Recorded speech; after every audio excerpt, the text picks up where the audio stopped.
বাবার গ্রেপ্তারিতে মানসিক অবসাদের জের। কেননা বাবার বিরুদ্ধে উঠেছিল শ্লীলতাহানির অভিযোগ, আর সেই মানসিক অবসাদে ভুগছিলেন তার মেয়ে, আর যার জেরেই আত্মঘাতী হলো মেয়ে। একেবারে এক্সক্লুসিভ ছবি, গুরুত্বপূর্ণ তাৎপর্যপূর্ণ খবর।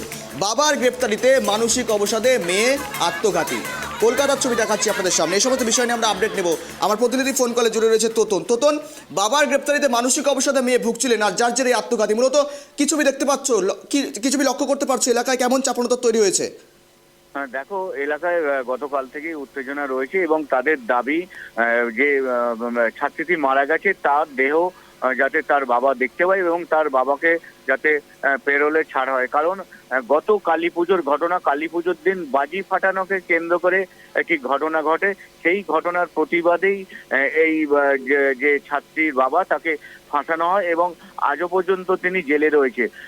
ঘটনাটি ঘটেছিল প্রতিবেশী এক মেয়ে বাজি ফাটাচ্ছিল এবং সেই বাজি গায়ে এসে লাগে এই ছাত্রীর বাবা, এবং ছাত্রী এবং তার বাবা প্রতিবাদ করায় সেই মেয়ে এবং তার মা বলেন যে আমরা এক্ষুনি গিয়ে জামা কাপড় ছিঁড়ে থানায় অভিযোগ জানাবো যে আপনারা শ্লীলতাহানি করেছেন। তার পরিপ্রেক্ষিতেই নিউ টাউন থানার পক্ষ থেকে সেখানে পক্সো ধারায় মামলা শুরু করে এবং সেই ধারার পরিপ্রেক্ষিতেই এই ছাত্রীর বাবাকে গ্রেপ্তার করেন এবং ইতিমধ্যে সে জেলে রয়েছে। এবং এই জেল বদলি হওয়ার আগে থেকেই প্রতিবাদ জানায় প্রতিবেশীরা এবং ছাত্রীর মা জানিয়েছিলেন। তখন থানায় এবং ক্লাব, স্থানীয় এবং কাউন্সিলরকে জানিয়েও কোনো কাজ হয়নি, কারণ ছাত্রীর বাবা সম্পূর্ণ নির্দোষ। তার গায়ে বাজি ছোড়া হয়েছিল বলেই ছাত্রী এবং তার বাবা প্রতিবাদ করেছিল। সেই প্রতিবাদের পরিপ্রেক্ষিতেই একটি মানে বহির্প্রকাশ হয় এবং সেই বহির্প্রকাশেরই ফল তাকে আজ বিনা দোষে জেল খাটতে হচ্ছে। এই বাবার বদনাম সে সহ্য করতে না পেরেই মানসিক অবসাদে গতকাল স্কুল থেকে এসে আত্মঘাতী হয় এবং তার দেহ যতক্ষণ না তার বাবাকে ছাড়া হবে এবং তার দেহ তার আগে পর্যন্ত সৎকার হবে না, পরিবার এবং এলাকার মানুষজন এই দাবি নিয়ে তারা পাড়ার মধ্যেই বিক্ষোভ দেখান এবং পুলিশ আসলে পুলিশকেও তারা পাঠিয়ে দেন যে আমাদের যিনি ছাত্রীর বাবা রয়েছে তাকে অবিলম্বে মুক্তি দিয়ে আনতে হবে। ছাত্রীর বাবার সামনেই এই জায়গায় খুব প্রাসঙ্গিক ব্যাপার। অর্থাৎ পাড়ার লোকও কি মনে করছেন তার বিরুদ্ধে মিথ্যে অভিযোগে ফাঁসানো হয়েছে তাকে? এই কথা কি পাড়ার লোকও মনে করছেন?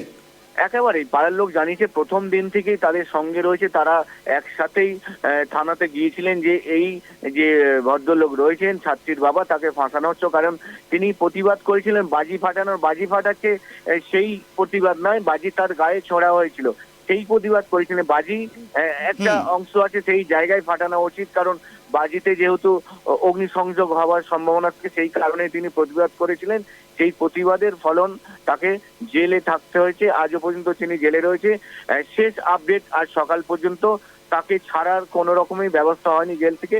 সেই জন্য স্থানীয় বাসিন্দা এবং পরিবারের লোক এখনো পর্যন্ত অপেক্ষায় রয়েছে। কিন্তু ততই মর্মাহত খবর এখনো পর্যন্ত তার মেয়ের খবর তার বাবার কাছে পৌঁছেছে জেলে পর্যন্ত? দেখো, কোন রকম ভাবে পৌঁছাতে পেরেছে, কিন্তু তার বাবা বেরিয়ে শেষকৃত্য সম্পন্ন হওয়া যে স্থানে হবে সেখানে পৌঁছাতে পারবে না, সেটাই এখন অপেক্ষার।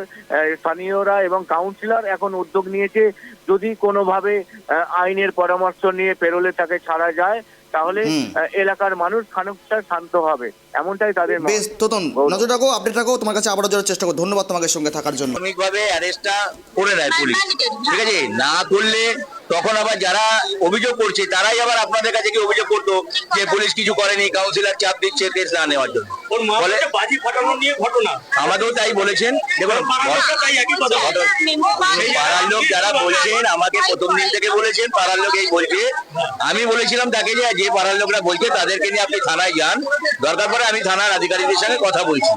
কিন্তু আনফর্চুনেটলি পাড়ার কোনো লোক, ওনার বাড়ির লোক দু একজন বাদ দিয়ে কেউ যায়নি। কিন্তু ওর মা বলছে যে আপনার কাছেও গেছিল।